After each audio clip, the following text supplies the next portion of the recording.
தன்னால் வளர்த்தெடுக்கப்பட்ட கட்சி இப்படி அகல பாதாளத்திற்கு செல்லும் போது ராமதாஸால் எப்படி அமைதியாக இருக்க முடியும்?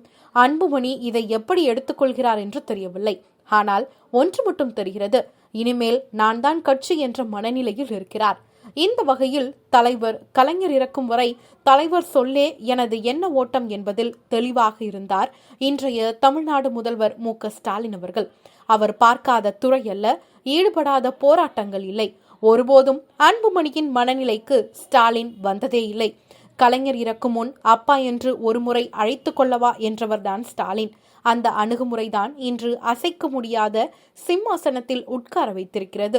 கோட்டைகளை யார் வேணுமானாலும் கட்டலாம், ஆனால் அதன் உள்ளே யாரை விட வேண்டும், யாரை விடக்கூடாது என்று தெரிய வேண்டும்.